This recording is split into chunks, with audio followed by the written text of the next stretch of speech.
عبد الرحمن سعودی عرب کی ایک یونیورسٹی میں پڑھتا تھا۔ ایک دن اس نے ایک بڑھیا کو بکریاں چراتے دیکھا تو اس نے بڑھیا سے کہا، خالہ آپ کی کوئی خواہش ہے تو بتاؤ، میں وہ پوری کر دوں گا۔ وہ بولی، میں حج کرنا چاہتی ہوں لیکن میرے ساتھ حج پر جانے والا کوئی محرم کوئی نہیں ہے۔ عبد الرحمن نے اس سے نکاح کر لیا کہ حج کرنے کے بعد وہ اسے طلاق دے دے گا، لیکن حج کرنے کے بعد وہ بڑھیا بولی، مجھے طلاق نہ دو، تم جہاں مرضی چلے جاؤ۔ تو عبد الرحمن واپس اپنے شہر لوٹ آیا۔ 5 سال بعد عبد الرحمن کو بڑھیا کا خیال آیا تو وہ اسے ملنے چلا گیا، لیکن وہاں پہنچ کر اس کے قدموں تلے سے زمین نکل گئی، کیونکہ وہاں 8 گھنٹے کی طویل مسافت طے کرنے کے بعد بس اس علاقے میں آ کر رکی تھی۔ عبد الرحمن نے بس سے نیچے قدم رکھا اور آس پاس ایک نظر دوڑائی۔ عبد الرحمن کی قسمت بھی اسے کہاں لے آئی تھی۔ وہ اعلیٰ تعلیم حاصل کرنے کے لیے ریاض سے یہاں اس چھوٹے سے شہر میں آیا تھا۔ اس کے ہمراہ 4 دوست بھی موجود تھے۔ ایک نظر آس پاس دوڑائی تو ہر سو چہل پہل تھی۔ یہاں کی رونقیں ریاض کے مقابلے میں کچھ خاص تو نہ تھیں، مگر جو بھی تھا اچھا تھا۔ ان دوستوں کا مطلب تو صرف پڑھائی حاصل کرنے سے تھا۔ وہ مسلسل 8 گھنٹے کی طویل مسافت طے کرنے کے بعد اس شہر میں پہنچے تھے، صرف اس لیے کہ اس شہر کی یونیورسٹی میں ان کا داخلہ ہونے کے ساتھ ساتھ ہر ماہ انہیں اسکالرشپ بھی ملنے والی تھی۔ چونکہ یہ یونیورسٹی نئی تھی، اس لیے عبد الرحمن جیسے کئی طالب علموں کے لیے کئی سنہری موقع فراہم کر رہی تھی۔ چند روز بعد ہی پڑھائی شروع ہو گئی۔ شروع میں پڑھائی کا بوجھ کچھ زیادہ نہیں ہوتا۔ یہی وجہ تھی کہ عبد الرحمن خود کو پڑھائی میں مصروف رکھنے کے باوجود بھی اپنے گھر والوں کو یاد کرنے لگا تھا۔ گھر میں ماں باپ اور ایک چھوٹی بہن ہی تھی، جن کی کمی اسے یہاں آ کر شدت سے محسوس ہونے لگی۔ ابھی بھی وہ ان سے فون پر بات کرنے کے بعد یوں ہی بیٹھا بور ہونے لگا تو سوچنے لگا کہ باہر کا چکر لگایا جائے۔ دوست بھی خوش گپیوں میں مصروف تھے، مگر وہ اکثر زیادہ دیر تنہائی رہنا پسند کرتا تھا۔ عبد الرحمن اپنے ہاسٹل سے باہر نکل آیا اور یوں ہی اس شہر میں گھومنے پھرنے لگا۔ پہلے تو شہر کی رونقیں اور رنگینیاں دیکھتا رہا، پھر یوں ہی چلتے چلتے شہر کی رنگینیوں سے ہٹ کر ایک کچے سے راستے کی جانب جانے لگا، جہاں ہر سو سبزہ ہی سبزہ تھا۔ آس پاس کئی لوگ آ جا رہے تھے، بچے کھلی زمینوں پر کھیل کود میں مصروف تھے کہ تبھی عبد الرحمن کو ایک جانب سے چھوٹی سی سڑک سے ایک خاتون آتی ہوئی دکھائی دی۔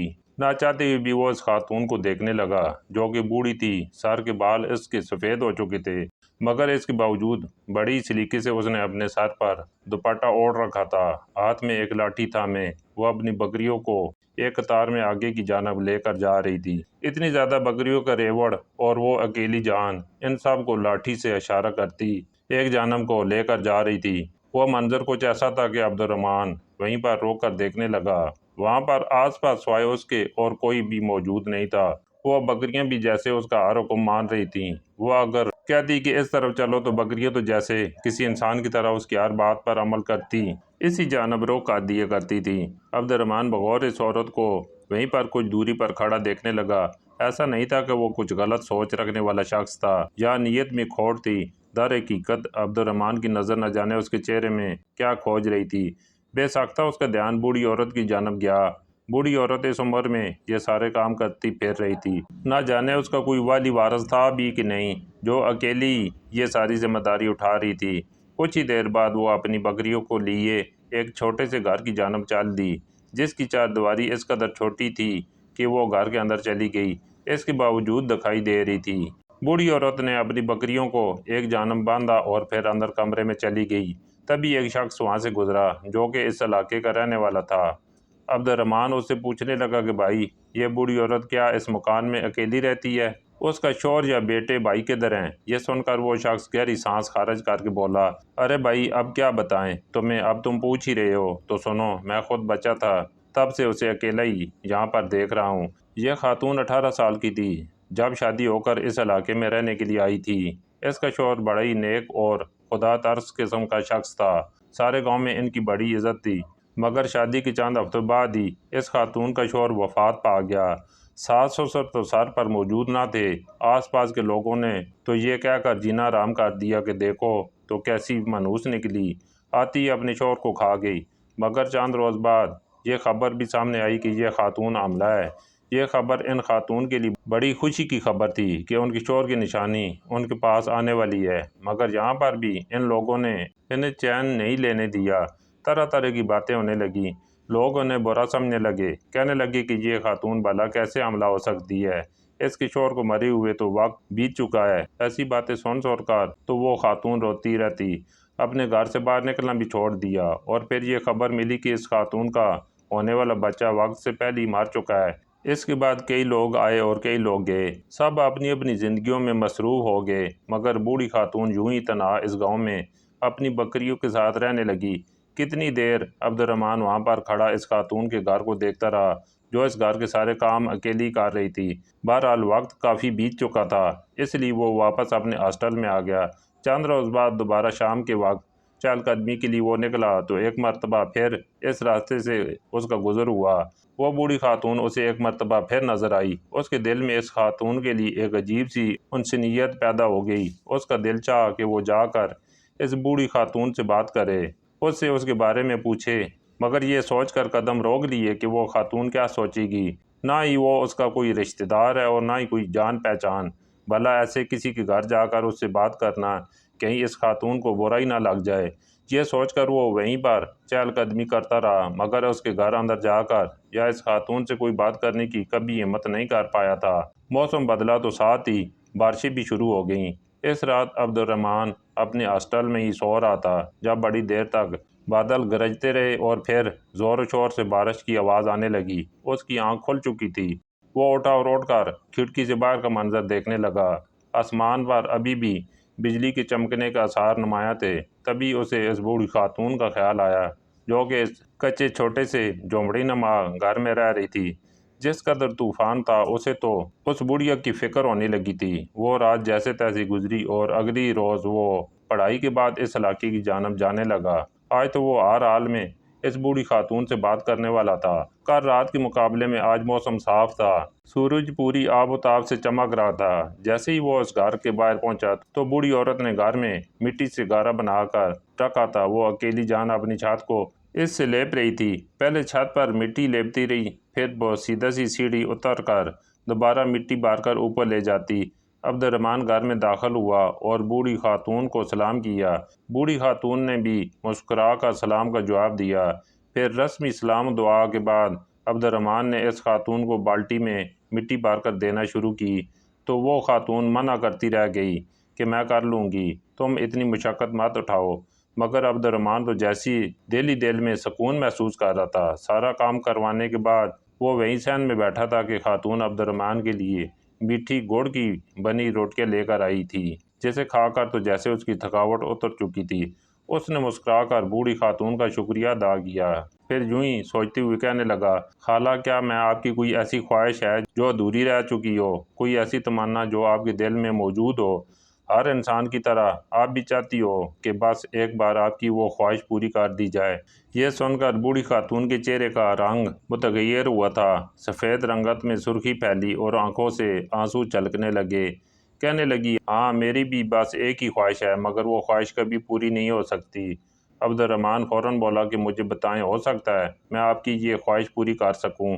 اتنا سن کر وہ خاتون کہنے لگی، میری خواہش تھی کہ میں حج یا عمرہ کر سکوں، مگر میری خواہش وقت کے ساتھ ساتھ میرے دل میں دفن رہ گئی۔ اتنا کہتے ہوئے اس خاتون کا چہرہ آنسوؤں سے بھیگ چکا تھا۔ عبد الرحمن بھی اسے روتا ہوا دیکھ کر رنسا ہو چکا تھا کہ آپ نے اب تک پھر کیوں نہیں حج یا عمرہ کرنے کے لیے خانہ کعبہ گئیں؟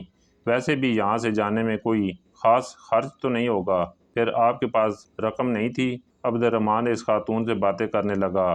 اس نے تو سوچ لیا تھا کہ وہ اپنی طرف سے رقم اس خاتون کو دے دے گا، اگر اسے مالی مشکلات ہیں تو وہ ضرور اس کی یہ خواہش پوری کرے گا۔ مگر وہ بوڑھی خاتون کہنے لگی کہ نہیں، میرے پاس رقم موجود ہے، مگر میرے پاس محرم رشتہ نہیں ہے، نہ ہی میرے پاس میرا شوہر ہے، نہ ہی بیٹا، نہ ہی بھائی، اور نہ ہی کوئی محرم رشتہ جس کے ساتھ میں حج کرنے کے لیے جا سکتی۔ وقت کے ساتھ ساتھ تو جیسے یہ خواہش میرے دل میں دفن ہو کر رہ چکی ہے۔ یہ تو شرعی مسئلہ ہے، مگر آپ کیا کر سکتے ہیں؟ اتنا کہہ کر وہ خاتون روتے ہوئے وہاں سے اٹھ کر کمرے میں چلی گئی اور عبد الرحمن بھی واپس اپنے ہاسٹل آ گیا۔ اس رات اس کی آنکھ نہیں لگی تھی۔ اس نے جس مان سے اس خاتون سے کہا تھا کہ وہ اس کی ہر خواہش کو پورا کرے گا، اور یوں اب اس کی یہ خواہش سن کر وہ چاہتے ہوئے بھی اس کی خواہش پوری نہیں کر پا رہا تھا۔ یہ بات اسے اندر ہی اندر جھنجھوڑ رہی تھی کہ آخر وہ اس خاتون کی کیسے مدد کرے۔ کیسے اس کا محرم رشتہ ڈھونڈے جو اس کو خانہ کعبہ کی زیارت کروا سکے۔ ساری رات وہ یوں ہی سوچتا رہا کہ جب اچانک خدا کی طرف سے اس کے دل میں الہام کی طرح ایک بات آئی تھی۔ اس کے ذہن میں یہ بات آئی کہ کیوں نہ وہ اس عورت سے نکاح کر لے، صرف اس لیے کہ نکاح کے بعد وہ اس کا محرم ہو جائے گا اور یوں وہ اسے حج کروانے کے لیے بھی لے آئے گا۔ اس طرح جیسے وہ حج کر لے گی تو وہ وہاں سے واپس آ کر اسے طلاق دے دے گا۔ یہ خیال اچھا تھا مگر وہ ڈرتا بھی تھا، کچھ تو معاشرے کا بھی اسے ڈر تھا، کیونکہ وہ ایک 20-21 سال نوجوان تھا جبکہ وہ خاتون اپنے بڑھاپے میں قدم رکھ چکی تھی۔ یہی سوچتے ہوئے وہ کتنی روز تک دوبارہ اس جانب نہ جا پایا، مگر پھر اس بارے میں اس نے ایک عالم دین سے مشورہ لینے کا سوچا۔ وہ اس روز یونیورسٹی نہیں گیا، اس نے ایک جاننے مانے عالم دین کے بارے میں پوچھا اور پھر سیدھا ان کے گھر تشریف لے گیا۔ جب اس کے بارے میں اپنے خیالات بیان کیے تو وہ عالم دین کہنے لگے کہ اس میں کوئی دقت نہیں ہے، نہ ہی ہمارے دین میں عمر متعین کی گئی ہے۔ اگر تم ایک نیک عمل کے تحت اس خاتون سے نکاح کرنا چاہتے ہو تو بے شک کرو، مگر اس میں اس خاتون کی رضامندی شامل ہونا ضروری ہے۔ یہ سن کر وہ لڑکا مطمئن ہو چکا تھا۔ اگلے روز جب وہ اس خاتون کے گھر گیا تو وہ خاتون اپنی بکریوں کے لیے چارہ کاٹ رہی تھی۔ اس لڑکی کو دیکھ کر اس کے چہرے پر ایک مسکراہٹ سی پھیلی، پھر اسے کہنے لگی کہ بتاؤ لڑکی، کیا بات ہے؟ آج کیوں میرے اس غریب خانے میں ایک مرتبہ پھر چلے آئے ہو؟ یہ سن کر عبد الرحمن مسکرایا اور پھر ڈرتے ڈرتے اپنے لبوں سے یہ بات کی کہ میں آپ سے نکاح کرنا چاہتا ہوں۔ یہ سن کر تو اس عورت کے چہرے کا رنگ اڑ چکا تھا۔ وہ حیرت سے اس کا چہرہ دیکھنے لگی اور پھر وہاں سے اٹھ کر کھڑی ہوئی، کہنے لگی تم جانتے بھی ہو یہ کیا کہہ رہے ہو؟ یہ سن کر عبد الرحمن کہنے لگا کہ جی ہاں، میں چاہتا ہوں کہ آپ کی اس خواہش کو پورا کروں۔ میں نے اس بارے میں بہت سوچا اور پھر اس نتیجے پر پہنچا ہوں کہ میں آپ سے نکاح کر کے آپ کو حج ضرور کراؤں گا۔ اس کے بعد حج سے واپسی پر میں آپ کو طلاق دے دوں گا۔ ویسے بھی میری پڑھائی پھر یہاں پر مکمل ہو جائے گی اور میں واپس اپنے شہر چلا جاؤں گا اور آپ اپنے آگے کی زندگی یہاں پر معمول کے مطابق گزار لینا۔ اس خاتون نے گہری سانس خارج کی، اس کی آنکھوں میں آنسو تھے۔ کتنی دیر وہ کوئی جواب نہ دے پائی، پھر کہنے لگی کہ میں اس بارے میں جلد بازی میں کوئی فیصلہ نہیں کرنا چاہتی، اس لیے میں تمہیں اس بارے میں سوچ کر بتاؤں گی۔ عبد الرحمن بھی واپس ہاسٹل میں آ گیا۔ وہ اکثر 1 یا 2 دن چھوڑ کر اس جانب چکر لگاتا رہتا۔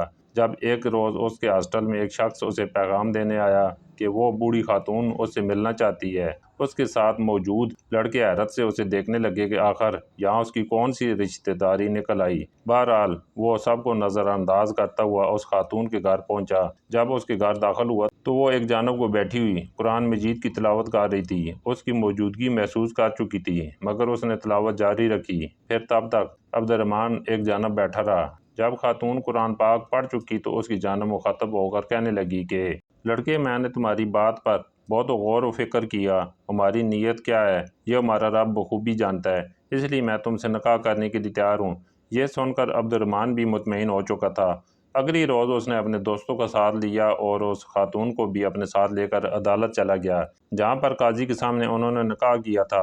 یہ رشتہ دونوں کی رضامندی سے طے ہو رہا تھا، اس لیے کوئی بھی کسی بھی طرح کا اعتراض نہ کر پا رہا تھا۔ ایک ہی ماہ بعد حج شروع ہونے والا تھا، تب تک وہ خاتون عبد الرحمن کے نکاح میں رہی تھی۔ نکاح کے بعد عبد الرحمن واپس ہاسٹل میں چلا آیا۔ چند روز بعد وہ اس خاتون کے پاس چکر لگاتا، کبھی گھر کے کسی کام میں اس کی مدد کروا دیتا تو کبھی اس کے لیے کوئی کھانا لے جاتا۔ ہر بار ہی وہ عورت منع کیا کرتی تھی کہ تم میری خاطر کچھ مت کرو، مجھے تم سے کچھ نہیں چاہیے، تم نے مجھ پر جو احسان کر دیا ہے وہی بہت کچھ ہے۔ کچھ ہی ہفتوں بعد وہ دونوں حج کی ادائیگی کے لیے وہاں سے نکل چکے تھے۔ خانہ کعبہ کو اپنے سامنے دیکھ کر وہ خاتون بے ساختہ سجدے میں گر چکی تھی۔ کتنی دیر سجدے میں گر کر روتی رہی۔ حج کے تمام امور اس نے بخوبی سر انجام دیے تھے۔ وہیں عبد الرحمن بھی خوش تھا کہ اللہ تعالیٰ نے اس نیک کام کے لیے اسے چنا۔ مکہ مکرمہ کے بعد وہ مدینہ منورہ بھی گئے۔ تمام تر زیارات کرنے کے بعد جب وہ واپس اپنے علاقے میں پہنچے تو وہ خاتون عبد الرحمن کا شکریہ ادا کرنے لگی۔ عبد الرحمن واپس اپنے ہاسٹل آ چکا تھا کیونکہ اس وقت طلاق کے معاملے پر بات کرنا مناسب نہ تھا۔ اگلے روز جب وہ واپس اس خاتون کے پاس گیا تو کہنے لگا کہ آپ سے نکاح کرنے کا مقصد صرف اور صرف آپ کو حج کروانا تھا، اب تو وہ آپ کی یہ خواہش بھی پوری ہو چکی ہے، اس لیے میں چاہتا ہوں کہ آپ کو طلاق دے دوں۔ یہ سن کر اس خاتون کا چہرہ متغیر ہوا، کہنے لگی کہ مجھے طلاق دینا ضروری تو نہیں ہے، میں تو تمہاری زندگی میں کہیں بھی کوئی رکاوٹ نہیں ڈال رہی، نہ ہی تم سے اپنا خرچ مانگ رہی ہوں یا کسی بھی طرح کی کوئی ڈیمانڈ کر رہی ہوں۔ تم چاہو تو یہاں سے واپس چلے جاؤ، دوبارہ یہاں پر کبھی لوٹ کر نہ آنا، جا کر شادی کرو، اپنا گھر بساؤ، کل کو تمہارے بیوی بچے ہوں گے۔ مجھے کسی سے کوئی شکایت نہیں، نہ ہی تم سے۔ ارے تمہارا تو مجھ پر بہت بڑا احسان ہے، مگر ایک احسان اور مجھ پر کر دو کہ مجھے طلاق مت دو۔ میں اپنی آگے کی زندگی تمہارے نکاح میں گزارنا چاہتی ہوں۔ عبد الرحمن نے جب یہ سنا تو وہ حیرت میں مبتلا ہوا تھا۔ اس نے تو سوچا تھا کہ وہ اسے طلاق دے دے گا، مگر اس خاتون نے جب ایسا کہا تو عبد الرحمن سے انکار نہ ہوا۔ ویسے بھی وہ خاتون کوئی خاص چالاک یا تیز تراز بھی نہ تھی جو کل کو اس کے لیے کوئی مسائل کھڑی کر سکتی تھی، اس لیے اس نے طلاق نہ دی اور واپس اپنے ہاسٹل میں آ گیا۔ ہفتوں بعد وہ کبھی کبھار اس خاتون کے پاس چلا جاتا اور اس سے دل کی باتیں کایا کرتا۔ پھر جب اس کی پڑھائی مکمل ہوگی تو عبد الرحمن اپنی ڈگری لے کر واپس اپنے گھر چلا گیا۔ گھر جاتے ہی اپنے گھر والوں، ماں باپ کی محبت دیکھی تو جیسے وہ تو سب کچھ بھول ہی گیا تھا۔ یہ بھی بھول گیا تھا کہ وہ اس کی بیوی بھی تھی جسے وہ چھوڑ کر آیا تھا۔ کئی سال یوں ہی گزر گئے۔ اس کا تو وہ حساب تھا کہ نیکی کر اور دریا میں ڈال۔ اس نے اپنے لیے نوکری ڈھونڈی اور اپنی فیملی کے ساتھ خوش رہنے لگا۔ اس کی شادی کی بھی بات آ گئی تھی، جبکہ ایک مرتبہ اس کے کچھ دوست اس سے ملنے آئے اور یوں ہی ہنسی مذاق سے کہنے لگے کہ تمہاری پہلی بیوی کا کیا حال ہے؟ تم تو جیسے اسے بھول ہی گئے ہو۔ وہ اس سے اس بوڑھی خاتون کو لے کر مذاق کرنے لگے۔ اس پر عبد الرحمن مسکرا اٹھا اور کہنے لگا کہ میں تو بھول ہی بیٹھا تھا کہ میں نے ایک خاتون سے نکاح بھی کیا تھا۔ تبھی اس کے دل میں ایک دم سے خواہش اٹھی کہ وہ ایک مرتبہ پھر جا کر اپنی اس بیوی سے ملے۔ نہ جانے کیوں اس کی بے حد یاد آنے لگی تھی۔ جو بھی تھا وہ اس کی بیوی تھی اور اس کے ساتھ وہ ایک انسیت رکھتا تھا۔ اگلی روز اس نے واپس وہاں جانے کا فیصلہ کیا۔ وہ دوبارہ بس پر بیٹھا اور 8 گھنٹے کی مسافت طے کر کے اس علاقے میں پہنچ گیا۔ جب اس گھر کے باہر پہنچا تو گھر کو تالا لگا ہوا تھا۔ آخر کو 5-6 سال بیت چکے تھے۔ کہیں اس بوڑھی عورت کا کوئی رشتہ دار آ کر اسے لے تو نہیں گیا؟ یہی سوچتے ہوئے اس نے جب آس پاس کے گھر والوں سے پوچھا تو جو بات انہوں نے بتائی وہ سن کر عبد الرحمن کے پیروں کے تلے سے زمین نکل چکی تھی۔ کہنے لگے کہ وہ خاتون تو 1 سال پہلی وفات پا چکی ہے۔ پورا گاؤں اکٹھا ہو چکا تھا کیونکہ سب ہی جانتے تھے کہ اس خاتون نے حج کرنے کے لیے اس نوجوان سے نکاح کیا تھا۔